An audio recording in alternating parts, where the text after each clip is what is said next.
हाय दोस्तों, all in one economics में आप लोगों का स्वागत है। आशा करता हूँ आप लोग बहुत अच्छे होंगे और आप लोगों की तैयारी बहुत अच्छी चल रही होगी। कुछ दिनों पहले ही मैंने एक वीडियो बनाया था जिसमें मैंने कहा था आपसे कि आपको पीएचडी, बीएड, डीएलएड पे अगर कुछ जानकारी लेनी हो तो आप मुझसे बात कर सकें। और अभी जो वर्तमान में जो आपको फॉर्म देखने को मिल रहे हैं वो हैं डीएलएड के। और ये बहुत ही अच्छा मौका है आप लोगों के लिए इस बार डीएलएड का एग्ज़ाम निकालने का। एक्चुअली मैं आपको थोड़ा बहुत समझाना चाहता हूँ कि हो क्या रहा है। अब देखो, डीएलएड दो टाइप से हो रहा है। एक है उत्तराखंड की जो डाइट्स करवा रही हैं, रामनगर बोर्ड करवा रहा है, और एक अदर स्टेट से आप बच्चे डीएलएड करके आ रहे हैं। अब हो क्या रहा है, यहाँ इससे पहले साल जब वैकेंसी आई थी लगभग 2800 के आसपास आई थी और लोग 2200 के आसपास थे। तो वैकेंसी ज़्यादा है, लोग कम हैं, तो क्यों ना हम ये कोर्स को करें। और ये कोर्स करने पर गारंटी इसलिए कही जा रही है। देखो, अब मैं आपको अच्छे डिटेल से समझाता हूँ इस चीज़ के बारे में।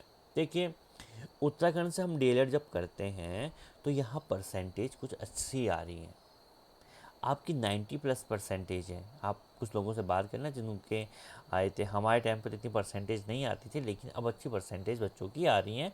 मैं मानता हूँ इसके पीछे अच्छी पढ़ाई हो रही होगी बच्चों की, या अच्छा बच्चे काम कर रहे होंगे तो उनकी अच्छी परसेंटेज आ रही है।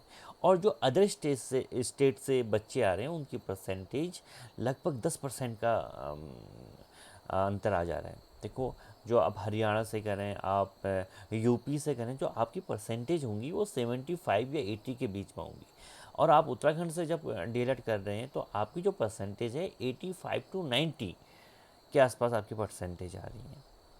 तो आपको जब इसका सिलेक्शन हो रहा है तो सिलेक्शन का जो बेस है वो है मेरिट बेस।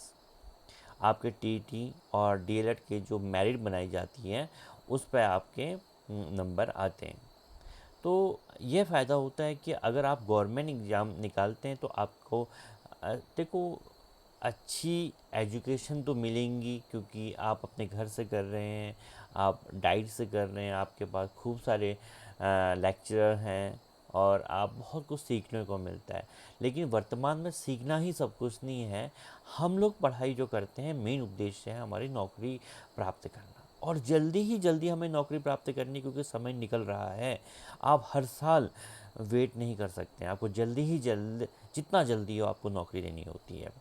तो मैं थोड़ा सा आप लोगों को समझा देता हूँ कि देखो, आपको डीएलएड कोर्स करना है और दोनों ही डीएलएड वर्तमान में वैलिड हैं। आप अदर स्टेट से करें या उत्तराखंड से करें, बस अंतर ये आता है कि जो उत्तराखंड से जो डीएलएड हैं उन बच्चों के नंबर अच्छे आते हैं क्योंकि रेगुलर है, अच्छी पढ़ाई होती है, तो वो अच्छे नंबर ले आते हैं। अदर स्टेट में होता है कि क्लासेस कम लेते होंगे, दूर जाना होता है, आना होता है, तो परसेंटेज उतनी अच्छी नहीं आ पाती, या अदर स्टेट वाले बच्चों के लिए प्रैक्टिकल में अच्छे नंबर ना आता हूँ, कुछ भी रीज़न हो, ये अलग बात होगी। लेकिन मैं बता रहा हूँ कि डिफरेंस क्या है।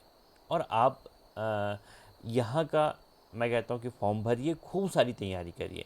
तैयारी करने के बाद अगर आपका सिलेक्शन यहाँ हो जाता है फिर तो बहुत अच्छी बात है। लेकिन अगर सिलेक्शन यहाँ नहीं होता है तो आप इस कोर्स को जल्दी ही जल्द अदर स्टेट से भी करने का सोचें, क्योंकि अगर आप इस कोर्स का हर साल वेट करते रहें तो आपकी एज भी जाएगी। देखो, मैं मानता हूँ कि आदमी बीएड करने बाहर जाता है, कोई दिल्ली से करते हैं, कोई अदर जैसे कुमाऊँ वाले गढ़वाल चले जाते हैं, गढ़वाल वाले कुमाऊँ आ जाते हैं, आप यूपी से करते हैं, आप मेरठ से करते हैं। तो ऐसा नहीं है कि मैं उत्तराखंड का हूँ तो उत्तराखंड से ही डीएलएड करूँ। आप जानकारी लीजिए, आप कॉलेज जाइए, आप एक प्रोसेस देखिए जो हरियाणा डीएलएड में है। वहाँ का प्रोसेस है कि आप एक फॉर्म भरते हैं, आपकी मेरिट लगती है, एपीआई स्कोर लगता है, उसके आधार पर आपका सिलेक्शन होता है। तो आप इतनी नॉलेज आपने ली है तो आप उसकी जड़ तक जाइए ना। आप सीखिए, आप पढ़े लिखे हैं, आप उस चीज़ को गहराई से समझें। जब आप जानेंगे तो आप उस प्रोसेस को समझेंगे। आप बैठे बैठे ये नहीं सोच सकते कुछ अच्छा है वो बुरा है, ये कोर्स यहाँ से करें तभी वैलिड है, बाहर से करें वैलिड नहीं है। ये अब आपने पढ़ लिया है तो आपकी सोचने की क्षमता अब विकसित होनी चाहिए कि मैं अपना डिसीजन खुद ले सकूं। अब देखिए उत्तराखंड में तो पोस्ट आ गई, थोड़ी थोड़ी इसकी जानकारी पहले हम थोड़ा इसमें डिस्कशन कर लेते हैं। अब देखिए यहाँ जो डेलट जो कार्यालय आपने ऊपर देख रहे होंगे, सचिव उत्तराखंड शिक्षा बोर्ड परिसर रामनगर, रामनगर इस एग्ज़ाम को करवाता है।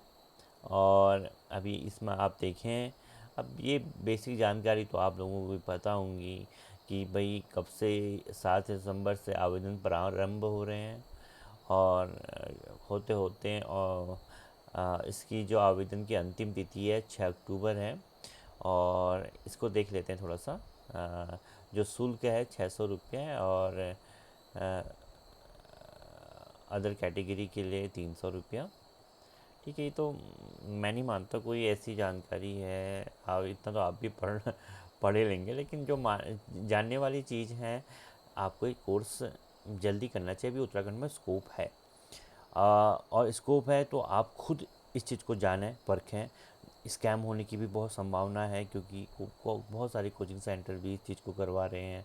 कैसे करवा रहे हैं? देखो, करवा रहे हैं तो भाई आप गलत किसी को नहीं कह सकते। आप उस चीज़ को जानने की कोशिश करें कि इसके अंदर क्या प्रोसेस है, क्या इस प्रोसेस से वो लोग करवा रहे हैं, तो फिर तो ठीक है भाई, आप करिए। नहीं तो ऐसा चांस उत्तराखंड में ये कुछ 1-2 साल ही रहेगा, उसके बाद मुझे नहीं लगता कि ये चलेगा। फिर मुझे लगता है जैसे LT लेक्चरर का एग्ज़ाम होता है प्राथमिक में भी ऐसे एग्ज़ाम होगा।